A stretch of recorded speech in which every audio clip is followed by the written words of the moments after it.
world is eating more fish than ever before, but feeding this growing appetite is emptying our oceans.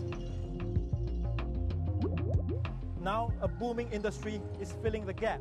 That's aquaculture, the farming of fish and other seafood. But critics say many farms lack proper regulation, harming our health and the environment. I'm Chan Tao Cho.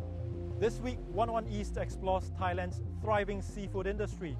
We ask, is aquaculture a solution, or is this the end of the line?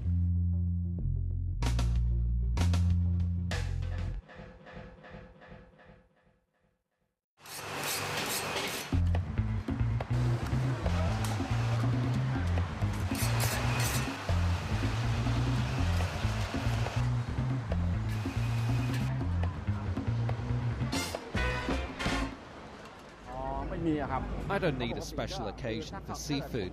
Every time I'm in Bangkok, I want to take my kids out for seafood, either here or somewhere else.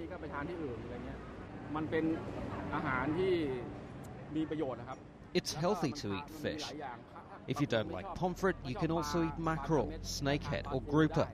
If you want to save money, maybe go for freshwater fish like the snakehead. No way fish will ever run out. No way. We have lots of it. This seafood restaurant in Bangkok has been serving an endless stream of customers since 1986. The owner, MALEE KAEWKANOKVIJIT, says she knows all about fish. There's not much fish left in Thailand's waters. Most of the ocean products are from overseas, like Malaysia or Indonesia. I still have to buy them. I'm not about to change my job.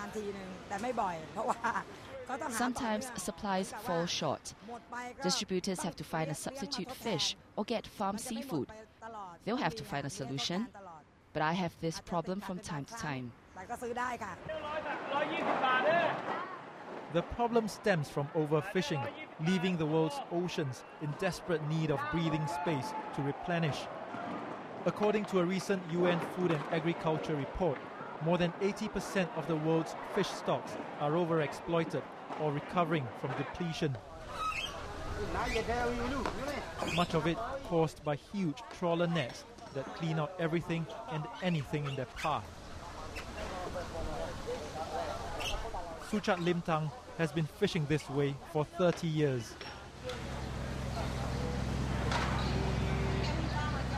He captains a ship in Thailand's southern PHANG province, trawling the Andaman Sea every day. Using modern technology, he can detect schools of fish swimming hundreds of meters deep. There used to be a lot more fish in the past.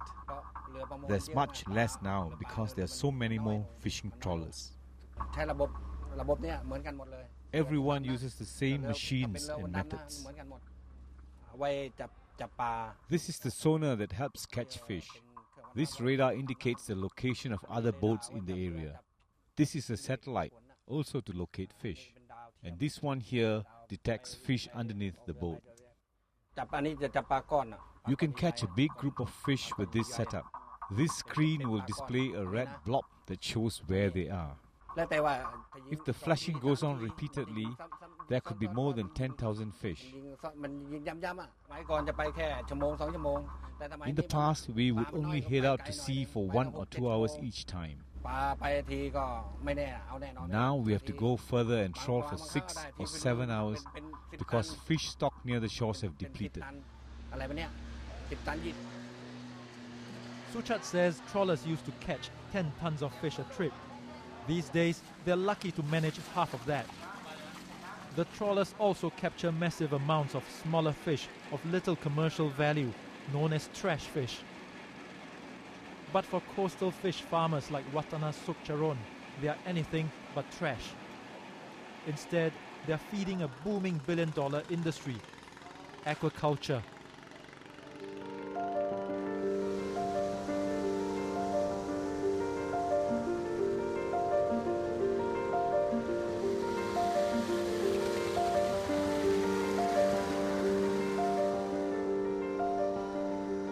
Coastal and inland farms are mass-producing seafood, supplying to a growing global demand. The industry provides food security, jobs, and a possible solution to the world's depleted oceans.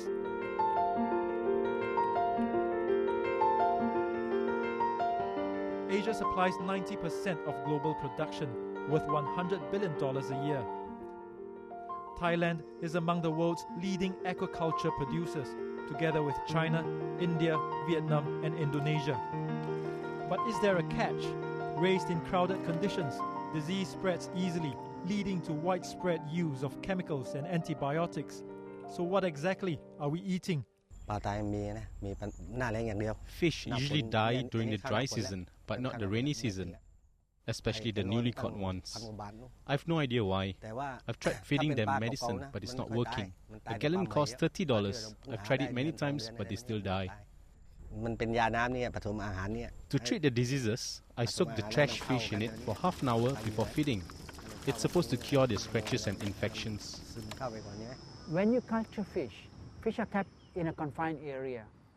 Now they are stressed.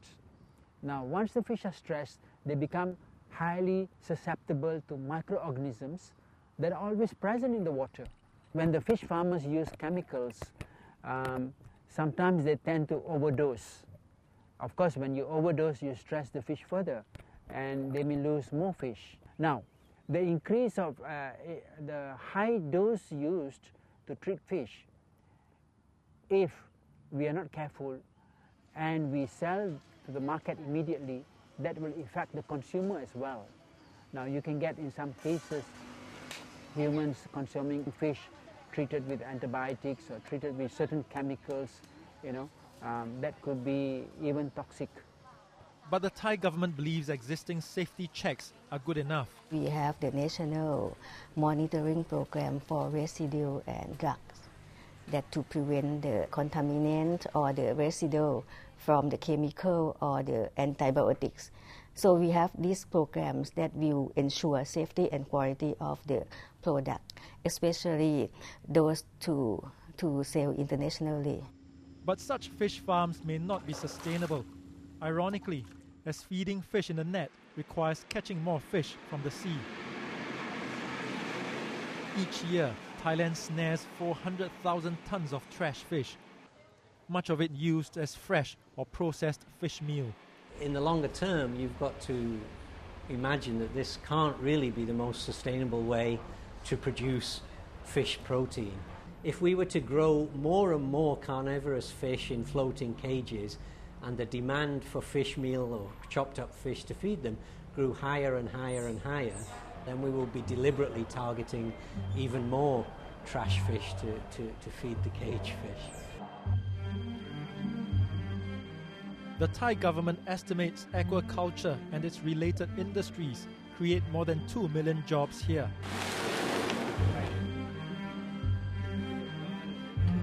It's a gravy train no one wants to empty.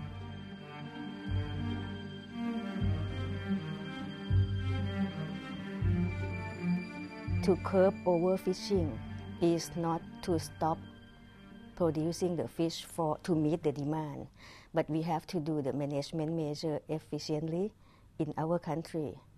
And you use aquaculture as the substitute protein food and to export more in the fishery sector.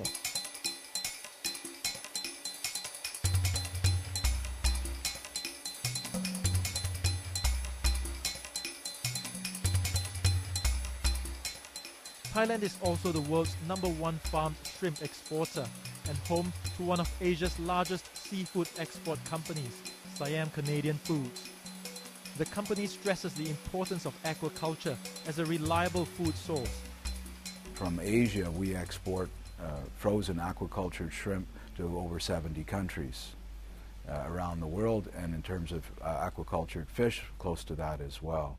Ocean-caught products seems to be very hit or miss these days, and many products are in short supply. Weather patterns change. You have El Nino one year, El Nino another year. The migration patterns of tuna, of cephalopods, of other ocean species change. When people are trying to sell in a supermarket or any other end user fish product, a seafood product, they will find that ocean-caught products tend to be less reliable right now. Also, Asia's tropical environment helps fulfill the soaring demand for aquaculture. The species that are most successfully cultivated in terms of seafood are shrimp, salmon, tilapia, pangasius. Now, 3 of these 4 are warm water products. So with the region geographically, climatically is ideal for those 3 species, pangasius, tilapia, Vaname shrimp, black tiger shrimp. There's unlimited coastlines, a plentiful supply of skilled labor, so it seems to be the ideal place to do it. But aquaculture needs to go hand in hand with the recovery of ocean fish stock. Thai authorities introduced a slew of measures to combat overfishing. Trawlers cannot operate within 3 kilometers from the coastline. Certain fishing areas are closed off during spawning seasons, and fish nets must have a mesh size greater than 2.5 centimeters. But it seems law enforcement is weak.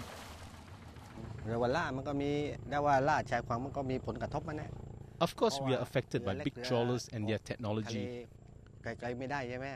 When we line the traps in deeper waters, their nets drag up all the fish in our traps. It is not good. They are not supposed to fish in coastal areas. In the future, if we are concerned with this overfishing problem, we have to find a way, another source of the protein ingredient to produce the new formula of the feed for the coastal aquaculture. Fish, animal protein is more expensive than soy or corn or other types of agriculture products. So it's certainly good incentive for the whole industry and all the way up and down the chain to use feed that has less animal protein in it. So year by year, the quality of the feed gets better. The protein becomes vegetable protein such as soy rather than fish and becomes less and less. Inland fish farms in Thailand's northeast are fed more sustainably.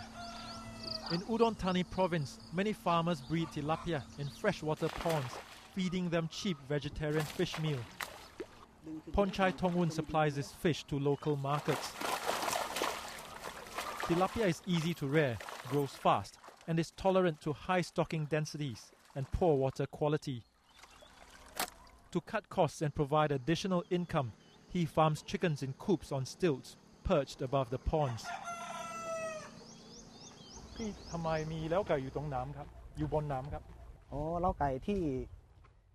We farm chicken above the fish pond so that the fish can feed on the chicken droppings.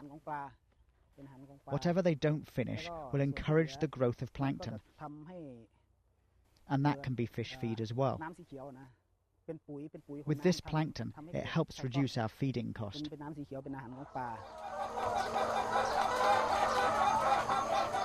But he finds it's not always a success. Sometimes the water gets too contaminated and the fish die. We can tell by noticing the color of the water. Within half a day, the water goes from green to brown and the fish die.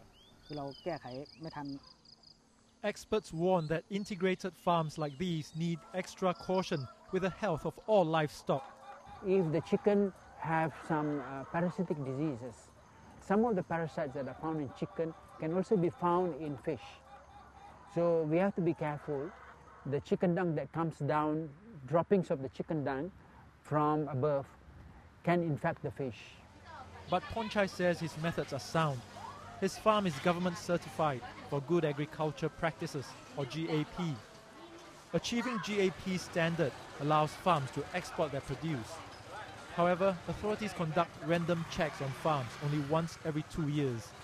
We asked the head of Udon Thani's fishery department if that's good enough.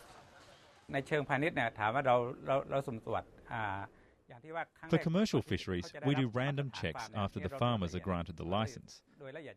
But before that, we would have conducted a thorough inspection. When we're alerted to problems related to seasonal changes or anything else, we will inspect as well. Our officers provide consultation in all the different districts. Consultation is crucial, especially on the use of toxic chemicals like formalin, also known as formaldehyde. It's used in aquaculture in small doses to treat diseases caused by parasites, but in the hands of the untrained, it could be deadly. It can cause cancer if you're not careful. Even it's also a danger to the people handling the chemical. Now there's a big danger of using chemicals and antibiotics without proper diagnosis and also without proper precautions. Now even if you use overdose of antibiotics or chemicals, you have to make sure that you do not sell to the market immediately. You have to allow the residues to disappear so that the fish is safe for human consumption. But here in the northeast, expertise provided by local authorities often doesn't reach small-scale farmers like Sombopat. She sells to neighbors and nearby markets. Customers help her harvest what they want to buy. Som says her fish tend to die when the weather is too hot, and she treats them herself. We asked if she could show us her stock.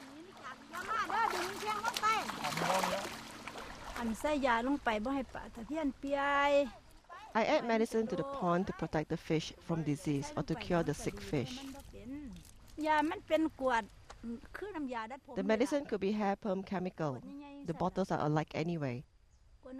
It's about $8 a bottle. I've thrown it away after using it.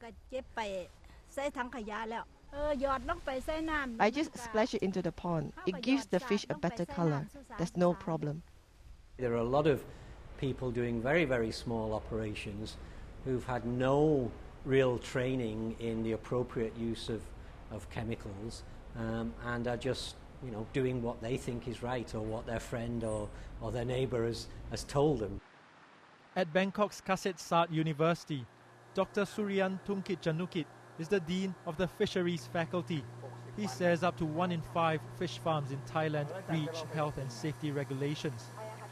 And the best way to biosecure a farm is to have a closed system where the stock is kept in tanks, separated from the natural environment. You control the coming and going of those animals, people and so on.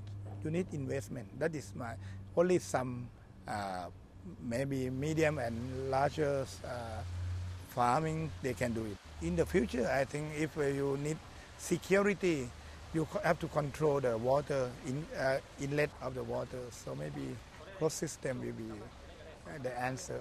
These two is very important. Safety and security. Security, the meaning that you have fish on your table, but then it depends on can you safety to eat or not. Over the past decade, importing countries in the West rejected hundreds of seafood shipments out of Asia. Inspectors found traces of banned chemicals and antibiotics in exports, even from leading producers like China and India. The EU also rejected shrimp consignments from Thailand, a costly experience that pushed it to keep its recent record clean. You can imagine the losses to the farmers and also to the nation, because a lot of effort has gone into producing your crops and sending it. So this actually, in a way, has created awareness among the farmers not to use or to be careful in using chemicals and antibiotics. The international consumer needs more than food safety. They want to be the product to be environmental friendly and can be traced. So we must use that international standard to impose in our fish farmers or shrimp farmers who want to export. However, the farming of shrimps, Thailand's biggest seafood export item, continues to hurt the environment.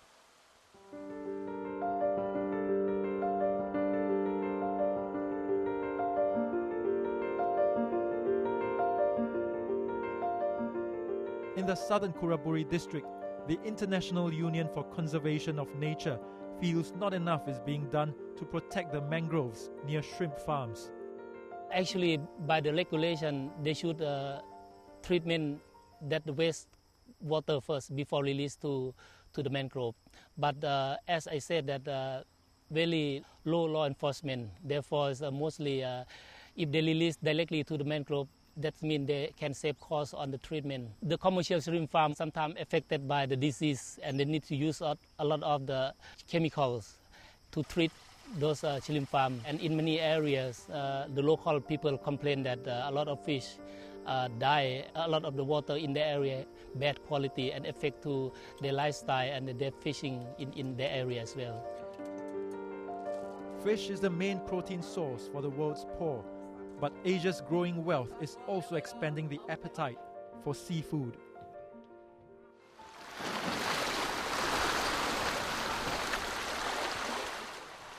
In southern Thailand, conservation activists are working to revive marine life around Phuket Island.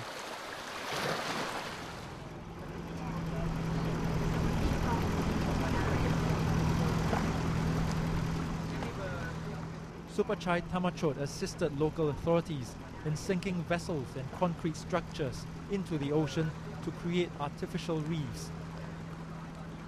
We follow him on a field trip off the nearby Ratchayai Island.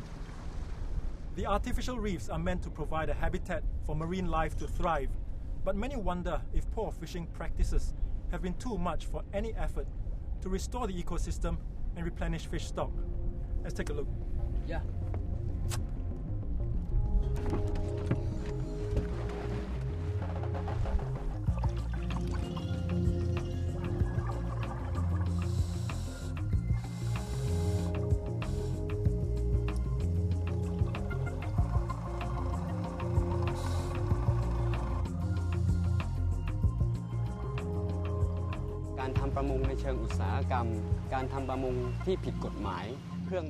Illegal fishermen are a problem.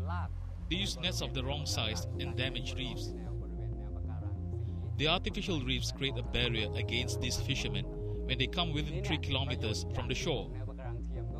It snares and damages their nets. That helps reduce overfishing.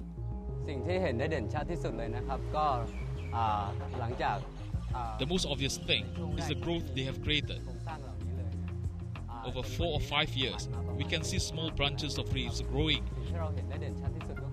and little fish swimming around them. You can see it clearly.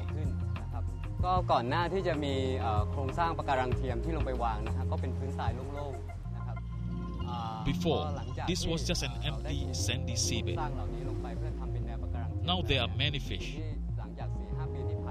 They create a habitat and attract more fish into the area to become another source of food for locals.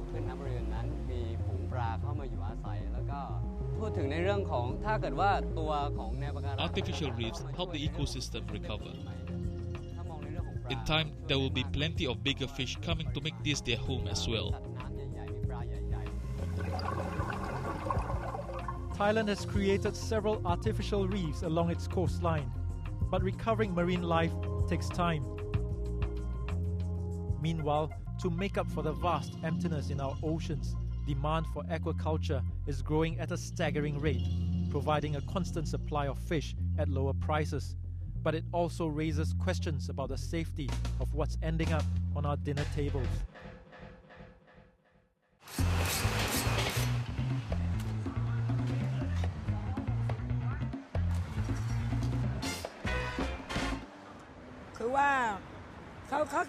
If one farm fails to deliver, I will source from another. I can't let the customers have no seafood. I doubt fish in the ocean will be depleted. If one country runs out, other countries can provide it. People would just find a way.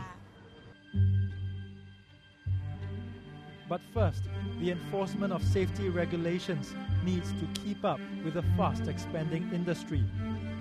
If farmers are polluting the environment, untrained hands are treating fish with chemicals, and wild fish are still depleting, then consumers will pay the biggest price.